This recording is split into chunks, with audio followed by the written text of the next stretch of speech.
super, il est parti au quart de tour. Quand je pense à ce que c'était ce véhicule au départ, au fait, c'était quoi au départ? Alors, l'idée du projet, d'abord, elle est partie d'un groupe de jeunes, ça je me rappelle. C'était leurs rêves, leurs attentes, et aussi leur engagement. C'était pas juste des projets juxtaposés comme ça, individuels ou n'importe. Non, c'était vraiment un vrai projet collectif qui émanait d'un groupe. Puis c'est aussi la résultante, bien sûr, du travail de rue qu'on a mené pendant des mois, avec toutes les discussions, les conflits, les moments de partage. Ça, c'était super. Puis de ce travail de rue sont nés d'abord des petits projets, des accompagnements individuels, et puis enfin ces 8 jeunes qu'on a accompagnés et qui ont créé leur propre association, Los Niños de la Luna. C'est le nom qu'ils ont choisi parce qu'en fait, c'est à représenter la face lumineuse et la face sombre de la Lune. C'est avant tout des compagnons de galère, mais pas seulement, des vrais amis aussi. Et comme beaucoup de jeunes dans ce type de situation, ils en avaient marre d'être étiquetés comme de la racaille du coin. Alors, ils ont puisé en eux toutes les ressources pour créer et avancer aussi dans un projet qui avait du sens pour eux et puis où ils pouvaient mettre en avant justement leur côté lumineux. Et chacun, il investissait dans ce projet une part de rêve, faire la route, ou de fun, retaper, un vieux Ford comme ça avec des potes. Ou encore, c'est un investissement perso. Par exemple, pour l'un d'entre eux, il imaginait même utiliser le véhicule pour aller de collège en lycée et témoigner auprès des jeunes qu'est-ce que c'est pour lui la galère de la dope. C'est pas rien ça. D'ailleurs, ce dernier point, c'est toujours d'actualité pour nous. Alors, ce groupe, il s'est investi pendant toute une année, et puis certains ont profité pour développer leurs projets personnels, apprentissage en mécanique par exemple, ou la restauration d'un camping-car en parallèle, qu'un jeune a mené aussi à bien. Et puis, pour la plupart de ces jeunes, ils sont passés à autre chose. L'un ou l'autre a replongé, ça c'est malheureusement des fois inévitable, mais c'est pas définitif non plus. Mais en tout cas, tous, ils disent avoir vécu quelque chose de fort à travers cette association et les projets collectifs qui depuis ont suivi, quoi. Ouais, mais alors avant d'en arriver à tout ça, comment ça s'est passé déjà la mise en œuvre? La mission locale nous a proposé d'entrer dans un dispositif, ça s'appelle Perdu de vue, appelé comme ça. Et c'était financé par la région, avec qui on travaille aussi bien sûr. Puis c'est dans le cadre de ce dispositif qu'on a pu mener à bien 2 gros chantiers. D'abord la restauration de ce véhicule, et puis, quand j'y repense aussi, ça c'était important, la réalisation de bacs à permaculture. Ça c'était avec la mairie d'Orbay. Le véhicule, lui, c'était avec la mairie de Kaysersberg. Bon alors bien sûr, il restait un problème important, le nerf de la guerre, c'était le financement des projets. Alors là, on a pu avoir 2 aides. Les aides financières, bien sûr, mais aussi des aides en nature. Et celles-là, étaient aussi très importantes. Pour les aides financières, l'essentiel des fonds ont été apportés par la région Alsace, dans le cadre du dispositif Perdu de vue, et puis une partie plus modeste a été apportée par l'association APSM. Alors les objectifs qui étaient visés par le dispositif Perdu de vue, c'était d'amener les jeunes, justement en grande difficulté, comme ça, à accéder aux droits communs. Alors, il s'agissait d'élaborer des paliers d'insertion qui leur permettent d'y parvenir, grâce notamment aux partenariats renforcés. Il fallait développer aussi leur implantation sur le territoire, et puis permettre à des associations, notamment comme la nôtre ou comme la PJJ ou autre, d'apporter aussi des réponses à ces jeunes. Alors concernant les aides en nature, par contre, là, elles ont été multiples et très importantes. D'abord, la mairie de Kaysersberg, elle nous a mis à disposition un grand local, c'est pas rien. Le camping-car, il fait 2,80 m de haut. C'est une ancienne caserne des pompiers. Et on a eu ce local à disposition pendant toute la durée des chantiers, c'est-à-dire 2 ans, ce qui est énorme. De même, on ne nous a rien demandé ni pour l'électricité ni pour l'eau. En plus, les employés des ateliers techniques nous ont également souvent prêté de l'outillage, du matériel et un coup de main quand on en avait besoin. Il y a eu le garage Mécaloc aussi, où au-delà bien sûr de la location classique du garage qui avait un coût et de l'outillage mécanique, les mécanos, eux, ils ont gratuitement donné de leur temps pour expliquer, pour aider. Ils ont laissé le garage à disposition gratuitement 2 jours de plus. Il y avait les intervenants de la PSN, nous aussi, on a mis à disposition gratos notre outillage personnel. Et puis en plus, on a bénéficié ponctuellement de l'aide de professionnels à la retraite qui ont apporté à la fois leur savoir-faire et parfois aussi les moyens techniques. Et ça, c'était génial au niveau intergénérationnel, ce qui se jouait avec les jeunes. Et enfin, il y avait l'artiste peintre Delphine, qui, elle a donné de son temps bien au-delà de ce qui était prévu dans le budget. Alors l'étape d'après, ça a été la mobilisation des jeunes. Alors notre priorité, c'était de respecter bien sûr les critères et les objectifs qui étaient imposés par le dispositif Perdu de vue, c'est-à-dire qu'il fallait que les jeunes aient entre 16 et 25 ans, qu'ils soient très éloignés de l'emploi et qu'ils ne soient pas connus des structures existantes, sauf la dernière année dans le cas particulier de la PJJ, la protection judiciaire de la jeunesse. Concernant les objectifs eux-mêmes, c'était un travail sur le changement de regard et l'estime de soi qui est souvent dégradé pour ces jeunes.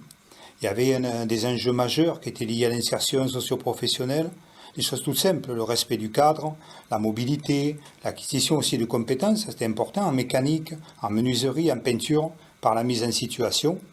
Et c'était permettre à ces jeunes, justement grâce à ces mises en situation dans les ateliers, d'acquérir des compétences de base, justement en mécanique, en menuiserie ou encore en peinture.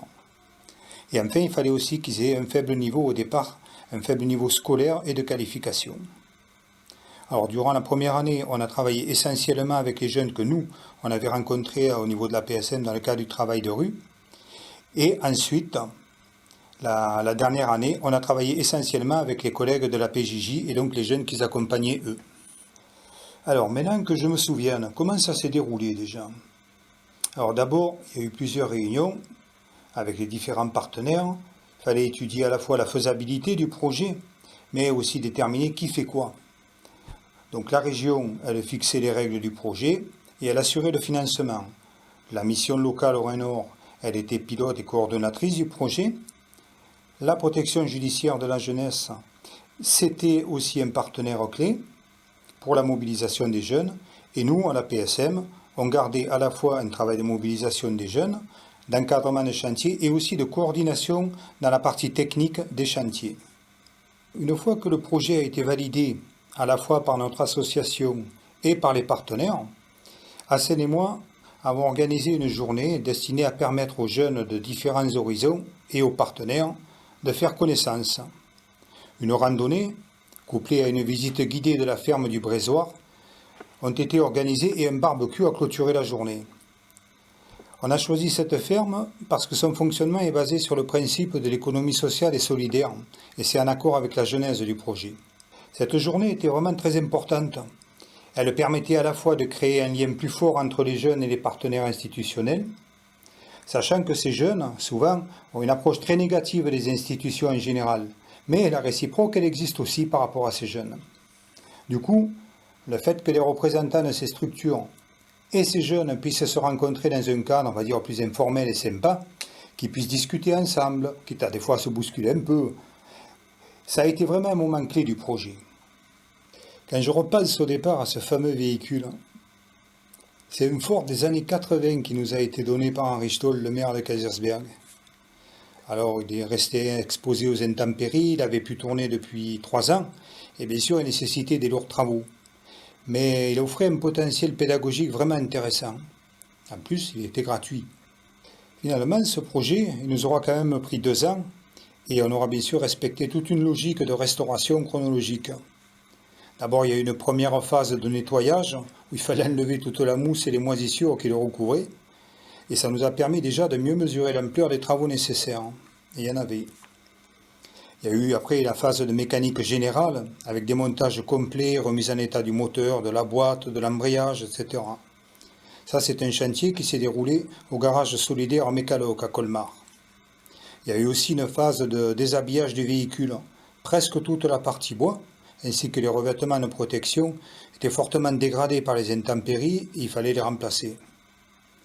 Après, il y a eu une phase de menuiserie bois avec la reconstruction complète de la partie habitable.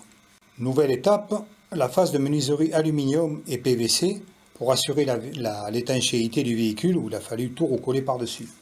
Et puis enfin, on a eu une phase de mise en peinture ou customisation avec Delphine Schmoderer, l'artiste peintre. Or, pour mener à bien tous ces chantiers, en tout il y en a eu une trentaine sur 2 ans, il a fallu compter sur essentiellement 3 facteurs. Tout d'abord, la motivation et l'engagement des jeunes impliqués dans le projet. Il ne faut pas oublier qu'ils n'étaient pas rémunérés quand même, quand j'y pense. Après, il y a eu l'implication et la solidarité des partenaires. Ça, c'était pour nous quelque chose de formidable. Il y a eu les élus, la région Alsace, la mission locale, la PJJ, et puis des partenaires ponctuels comme Mécaloc, l'artiste peintre, et puis des bénévoles professionnels qui sont venus nous aider, quoi. Et puis au final, il a fallu beaucoup de motivation et de conviction, là, de la part de chacun, face à ce qui est bien sûr incontournable, c'est-à-dire les difficultés, les modifications, les adaptations nécessaires tout au long du parcours. Et c'est comme ça, malgré tous les aléas inhérents à ce type d'action longue, que ce projet a pu aboutir.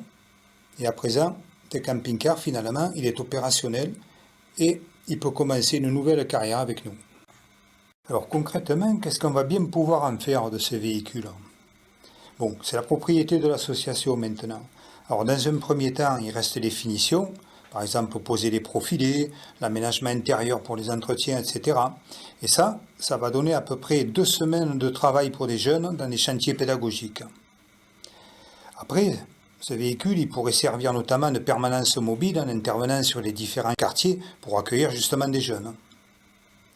On pourrait aussi l'utiliser pour de l'événementiel.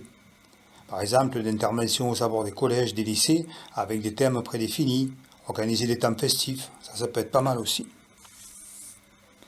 On pourra aussi le mettre à disposition de notre association, ça serait bien, et ça sur des temps programmés, ça permettrait de l'utiliser à plein. Et puis enfin, un projet qui pourrait être super aussi, ça serait justement d'offrir l'opportunité à un des jeunes qui nous l'avait proposé, et d'autres aussi, de venir témoigner auprès des collégiens ou des lycéens par rapport à son propre parcours à lui. Finalement, grâce à toi, on a vécu une belle aventure.